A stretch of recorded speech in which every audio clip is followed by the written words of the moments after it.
Hey everybody, I just want to tell you thank you for all the kind and encouraging words. That was not expected. I want to thank you for that. It means a lot. So, I guess where I'm going to start today, I've had a few days to think about it. And we'll start back with, I'll start telling you about, I've been in and out of jail. Most of the beginning parts of half of my life. My mother filed a unruly petition on me when I was 12, and I wound up getting sent to Memphis. I was a very troubled teen, very promiscuous teen as well, and moved on into my adult, in search for, I guess you would say, love, attention, things of that nature. When things happen to a child, they usually go one of two ways. They either go inward, they become very introverted. I did the opposite. I did the other. I was out sharing the love. So, wound up going to jail, got dipped and dabbed. I dipped and dabbed in drugs. Started when I was 14. I started drinking a lot and just kind of off and on. I did it just to fit in the crowd, And by the time 17 had rolled around, I was partying. 18, I went to jail. Then I don't think I went to jail again until I was 22. 22. And that's where it spiraled. I'd got on pills at that point. I was 21 and got introduced to my first hydrocodone. And boy, did I like it. And then went from there to other harder pills and drinking a lot. In and out of jail. Then went to the methadone. In and out of jail. Then I wound up getting introduced to crack cocaine. And boy, I was off like a fart in the wind. And that was right before I landed my butt in prison. And was on that for about year and a half, something like that. That was one of my drugs of choice, was cocaine. So, went to prison. 4.5 years. Poured myself into school and into all kinds. I had 108 certificates for the things that I had done. I'd done a lot of Bible studies, a lot of A&D classes, a lot of transformation classes, a lot of grief classes, a lot of parenting classes. Little did I know at the time that I would keep using that, especially now in my life. It's been 20 years since I've been out of trouble.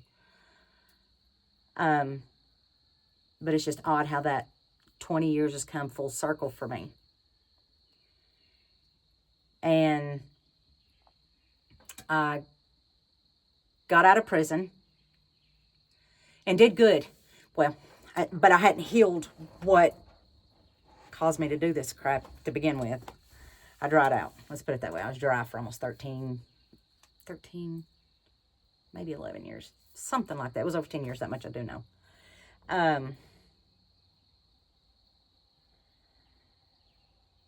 And I hurt my hip, picked up them pain pills again, and was gone again. And started tumbling down, losing everything. And I'd had a couple of family members die. And I got introduced to meth. So that's how my meth journey started. And then there it was like, it was OV. I walked away from everything. I abandoned my husband. I abandoned my children. I left it all behind for drugs. Nothing I'm proud of. Nothing I'm proud of.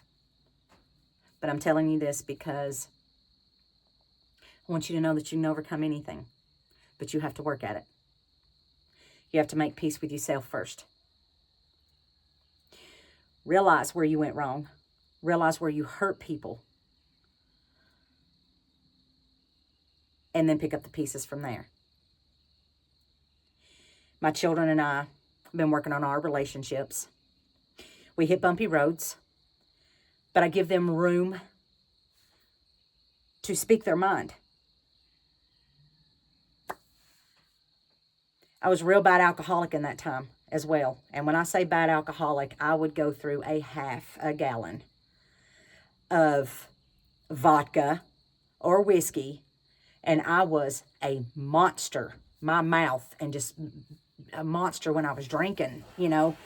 No love at all. No love. No love for myself and no love for anybody else around me. And I can't even begin to imagine what they went through. I can't change that, what I've done. But I can help them pick up the pieces of what I've broken. I've placed abandonment wounds in my children and the people that I was with.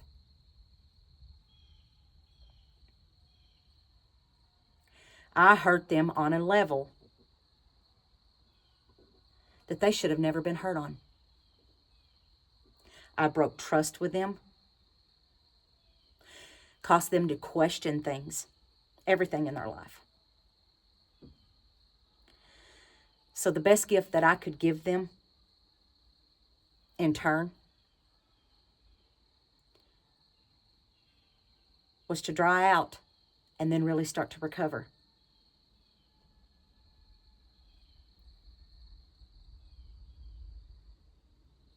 And it has worked so far. We're still going at it.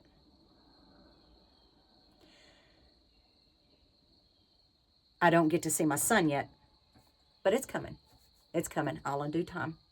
All in due time. I messed that up. I messed that up. I walked away. I broke that. Because just because I decided to get my life together doesn't mean everybody has to believe it. No. And that's okay.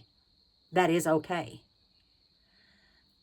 But I want to go back and touch a little bit about grief and how grief sits in our driver's seat. And our driver's seat is our mind. Because what is it, the saying that, what our mind thinks, our body follows. Being aware of our thoughts. And grief. In prison, that's one of the classes I took, was there's your main grief, and then you have what they call our secondary griefs. You grieve the people, place, or thing. And then you have the secondary griefs. The things you used to do with that person, place, or thing. And it just sends you back into a tailspin. I remember when my mom died. Now that rocked my world. That rocked my world. Me and Mother had a troubled relationship. Most parents, most mothers and daughters do. You know. But that woman she got dealt a bad hand. That's all I'm going to say on that. And she did the best that she could with the hand that she was dealt. But when my mother passed, that rocked my world. That rocked my world. That's when I got on meth, but that's no excuse. There's no excuse. There's no excuse for it. None. None. No excuse for my actions. But I had to learn. My mother bailed me out of a lot of crap. A lot. And I had to learn to live without her. And my brother. And that was hard. That was hard to get over. I've come to a point now to realize that dying and passing is a part of life. And to be thankful for the time that I got with them. And to be thankful for the good, the bad, and the ugly, because it has created in me a part of my character. You know, but grief doesn't give us an excuse. I used it as an excuse. Hell yeah, I used anything I possibly could to use an excuse. Oh my God, we're going here. Let's go party. You know, we're adults here now. Come on now. I'm a late bloomer. I'm a late bloomer, but thank God that I'm here. Thank God that I have reached that point, because most people don't reach that point. I'm blessed, you know. And I will pop in about that thing that I'm plugged into. I like to say God. Sometimes I'll use a Bible, you know, but the best thing that the reason I say plugged in to what I'm plugged into is even in the beginning when it spoke, he says, I am that I am. He didn't even label himself. So that's why I say what I say. But anyway, it doesn't matter.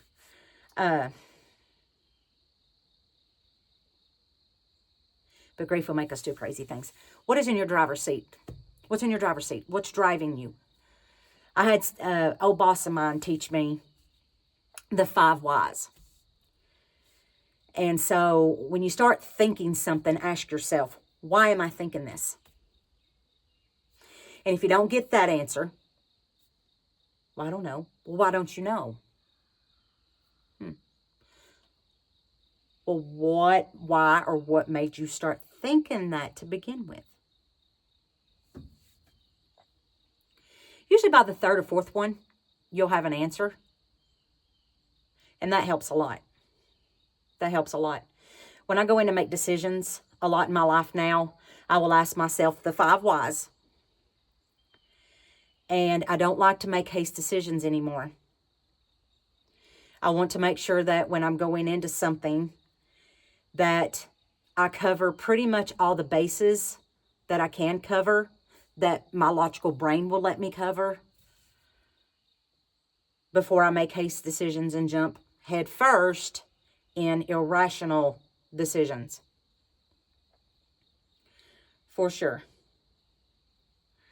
But I thank y'all very much. And I hope this has helped somebody. And I will see y'all in the next video.